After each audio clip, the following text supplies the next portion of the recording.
spare his brother from oblivion, the second horseman rode forth. And his name was Death.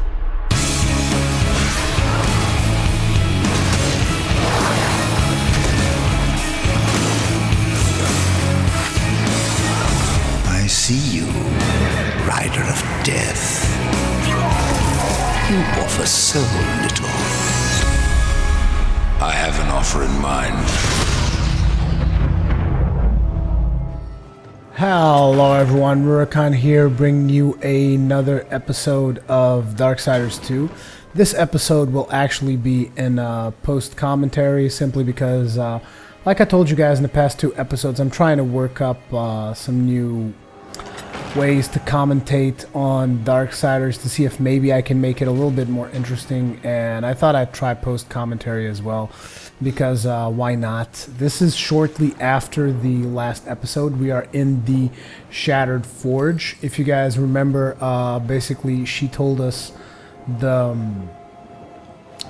maker girl, she told us that her brother lost his hammer, and since I had been in this fortress before, if you guys remember, when I was just dicking around and fooling around, I decided, well, might as well just come over here again and get the guy's hammer and whatnot, do a little bit more of exploration, show off the amazing scenery this game has. Unfortunately, this level is a little bit gray. I really like the other level with the water, the aqueduct thing, where you release Maker's tears, so to speak, and life kind of bloom into the scenery, as opposed to this one, which is very dark and gloomy and whatnot.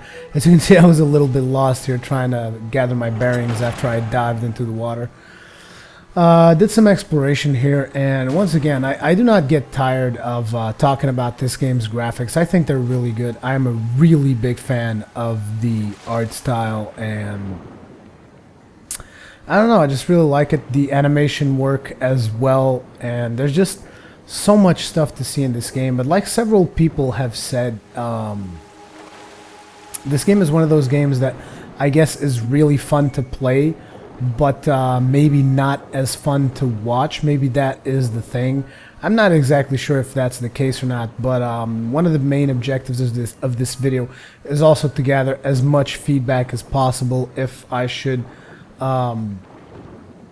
continue this series or not. So it's a really important thing for me that you guys provide me with more and more feedback regarding Darksiders 2, because like I said, I want to make videos that get watched by you guys. I want to make stuff that you guys enjoy watching, and I just feel that right now Darksiders 2 has not been the best use of my time.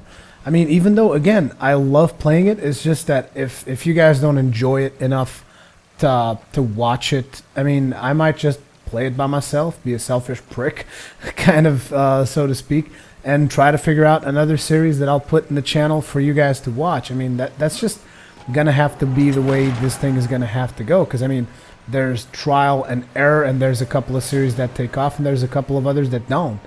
Like Kingdoms of Amalur never really took off. Dead Space kind of took off, in my opinion, because it got a decent amount of views. I mean, not everyone that watches Dark Souls watched that, but still, a lot of people watch it, and a lot of people seem to be having fun with it. Here you can see me just exploring, trying to figure out what's going on with this map, because I can clearly see that there's a tunnel there, and I'm trying to figure out exactly what is the purpose of that tunnel, and then I just noticed that, oh wait, this is one of those sections where you're supposed to just jump through the walls and do a little bit of parkour, and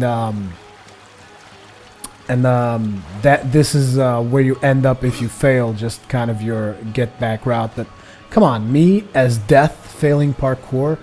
I mean, let's be serious here. Such things just don't happen. I'm just that good. I'm just kidding you guys, but that's one of the things that I really enjoy. I really do enjoy in this game, just playing around like this. Whee! Jump around, wall to wall, jump into another wall, and yet again jump around, and now from wall to wall again, but going up. I really love these little platforming sections in the game. I think they're really cool, and again, it's just I'm trying to figure out what exactly is wrong with the series, and because to me it's just so much fun playing it, commentating it. Is just I do not get tired of it. Here we go through these 2 posts in the wall. Again, just exploring through this fortress, trying to figure out exactly what I'm supposed to be doing. We got a little bit of a invasion going here, and you guys know how it works with the Khan. Just rape everyone's face straight up. Rape first, ask questions later. That did not sound good at all. Trying to do a couple of aerial combos here, getting some practice in, mostly because these monsters are pretty easy. I mean, this is level 4. I'm not exactly sure which level I am here, but I'm probably a lot higher than this. I remember that at some point I was level 7, so now I'm either level 8, level 9, or maybe even level 10. Not exactly sure.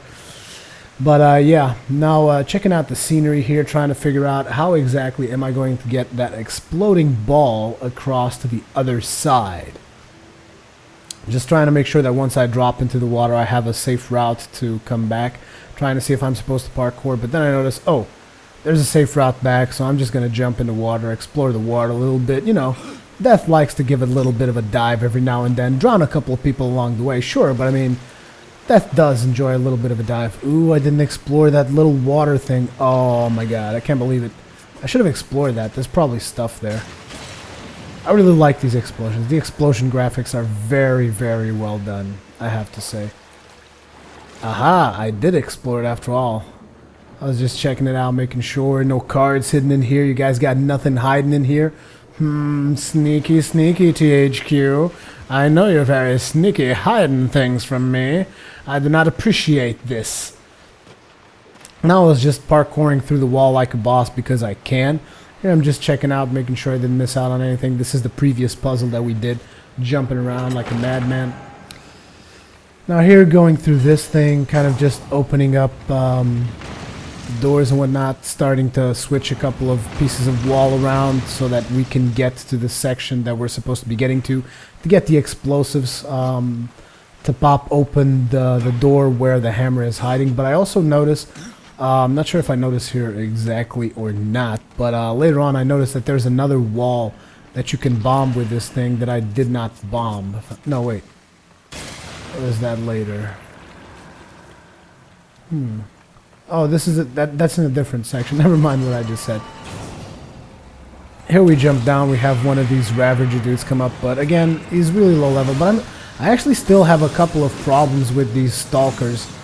Simply because, I mean, mostly it's the lock-on. It's like every single time that I'm playing Darksiders, since I don't play it that often, I have to kind of relearn the whole locking mechanism thing.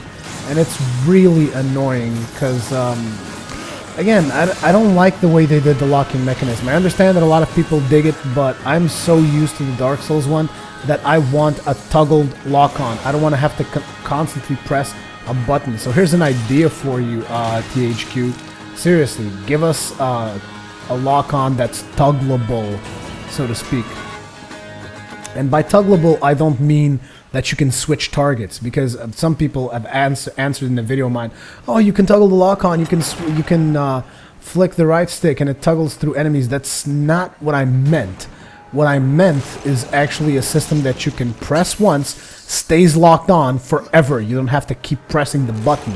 And once you press it again, it unlocks. That's what I want. And right now, as far as I can tell, it doesn't have a system like that. I tried pressing the right button a la Dark Souls style. Doesn't really work. I tried seeing if there was an option there to change it. There's no such option. So yeah, it's been a little bit disappointing. Here we got another Construct Champion. These guys actually hit rather hard, even though he's low level, so he's not really a big problem. But again, I'm having some issues with the locking mechanism. That's the whole thing. Because, like, I can dodge these guys forever, no issues. The problem is the locking mechanism is what eventually will allow you to perform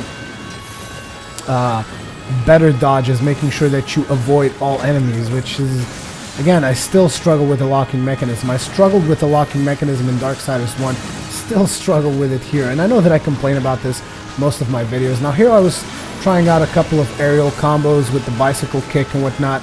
There's a lot of aerial combos that you can really do, and I really enjoy that. I also, if you guys notice, I've been using the special attack a whole lot more. The reason for that is that I'm actually using it to regenerate myself, which is It's just a really good way to regenerate yourself, since there's not a lot of potions in this difficulty level, at least not nearly as enough as I would like to consume. Which is actually funny to consider if you consider the difficulty between two games. Everyone will say Dark Souls is harder, and yet in Dark Souls I can heal myself more often than I can heal myself in Darksiders. Don't you guys find that amusing? And like everyone will tell, oh no, Dark Souls is so hard. Yet in Dark Souls, I just go up, I kindle a bonfire, I get, failed jump. I get like 20 potions. Whereas in this game, so far, I can only get 5. And yeah, I've been struggling a little bit with potions in this game, which is why I've been using the special attack so much.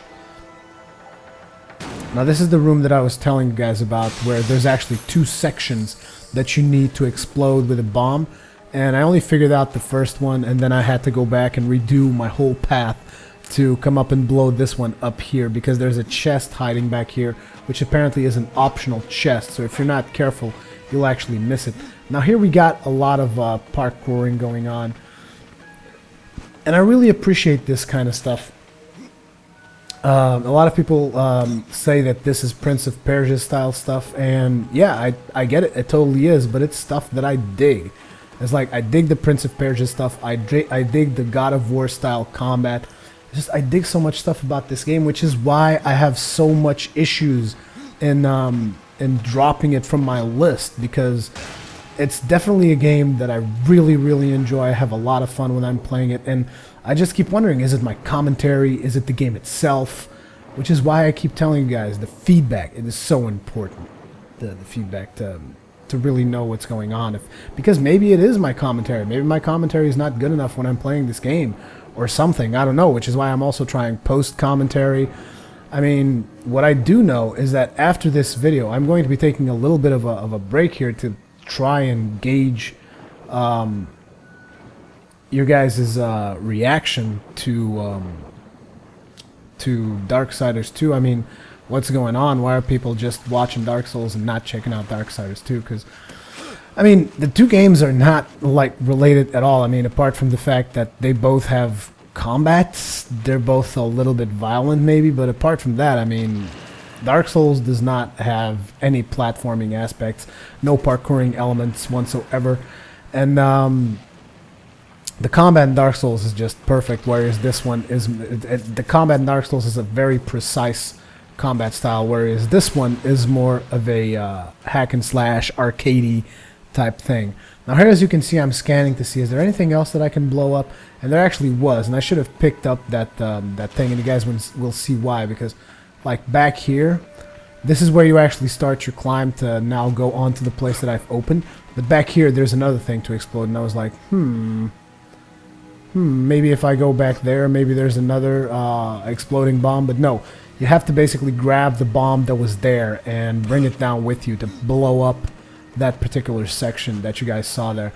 And again, this is an optional side quest, and look at all the detail they place into the side quest, all these puzzling elements. You can truly see that this game had a dedicated team behind it, really developing the content properly. There's a lot of work in the animations, like I keep saying, a lot of work in the art style, a lot of work in these platforming puzzles, because a lot of people think this is pretty linear stuff, and I'm pretty sure it's not. Like, I mean, you move one of these wooden looking things like a millimeter to the left, and this stuff no longer works. I mean, just saying. So, and again, you can see me failing a lot in parkouring here. This was because I had actually been commenting for a while, and I was just recording this just in case I thought that the footage would be useful, and I was already thinking about doing post-commentary simply to try it out with Darksiders, see how that works out. But yeah, I was really just chillaxing, just relaxing around and just playing around with death, doing the parkour stuff, exploring dungeons. I mean, because that's one of my favorite things in games, is just dungeon crawling, just going through an RPG, just dungeon crawling and having a lot of fun with it, just chillaxing and really, really dungeon crawling, like really exploring every nook and cranny. That is exactly what I'm about. Now here I'm considering, I could explode that thing. I wonder if I should. I wonder if I need to. And here I'm just checking out because there's a little body of water. And as you guys know, they tend to hide a lot of stuff in bodies of water. So here I am, once again, underwater.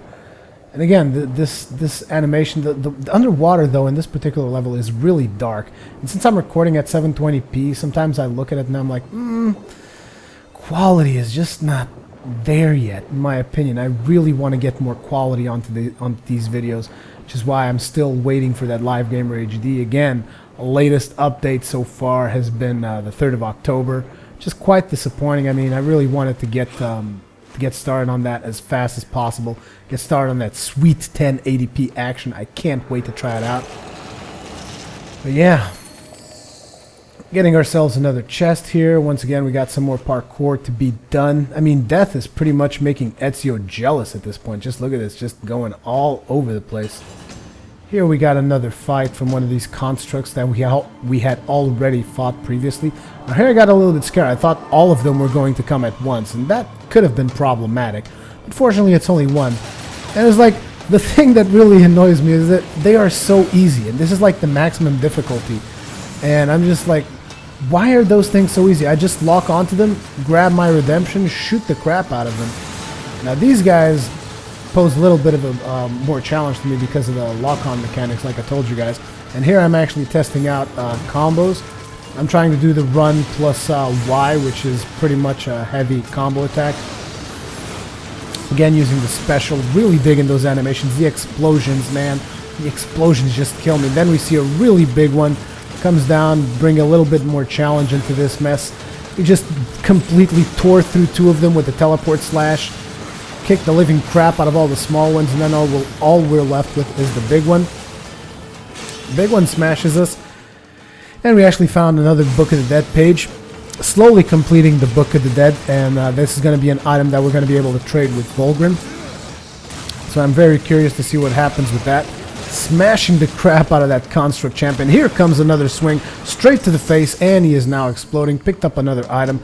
Eventually I'll have to do some inventory management outside the camera to make sure that I can feed my scythes. If you guys remember, there was an episode where I was feeding the crap out of my possessed scythes, and they were just growing immensely in power, and it was pretty damn awesome. But anyways, we're going to be grabbing another chest here. There we go. And this basically has the key that opens the door that will take us to the hammer. If you guys remember the hammer of the blacksmith that we actually want. Here we have a little bit of a lever that is going to open up the level a little bit for us. Going to give us a little bit of a shortcut. Even though I don't really use the shortcut. I'm just like, I need to find a way to get that yellow bomb on top of the structure on the other side. But there's the key. So here I'm still thinking maybe if I open the key, maybe it will go somewhere that will actually give us another bomb or something. But no, I just have to basically jump back in the water, do the whole route again. But for now, I just thought this bell was funny, so I just started shooting it just to see if it would make noise, and I actually did. It's pretty cool. Again, open sesame. Thank you very much, good sir. Now open this door, and as you can see, this leads back to the very entrance of the dungeon, which is something that I find neat as well, when they just put the item right at the entrance of the dungeon, just kind of taunting you, just like, oh, here's the item that you want, and you can't have it. So there it is, Splinter Bone. And this is pretty much the item I came here to get, to give to the brother of the chick. Now here I'm just checking the map, seeing what chests I missed.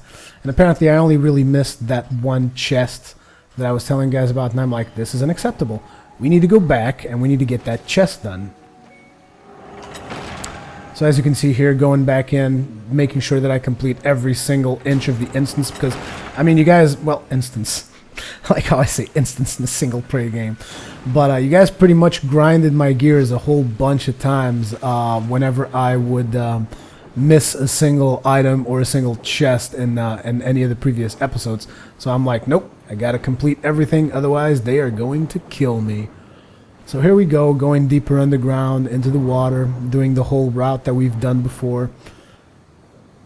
The underwater controls are still a little bit I don't know how to say. They don't feel as natural as other games do, where you can just aim the camera to where you want to go. Here you actually have to press, in my controller it's X and triangle, because I'm using the PS3 controller, but in other controllers it's different stuff. But anyways, here I'm just like, how am I going to do this? So first we got that yellow stuff that I wanted to blow on the side, just in case there was anything interesting there. Turns out there wasn't. That thing was just there because it was. Now here I missed it and actually landed on the wall, and I'm like, the hell? Give me that shit.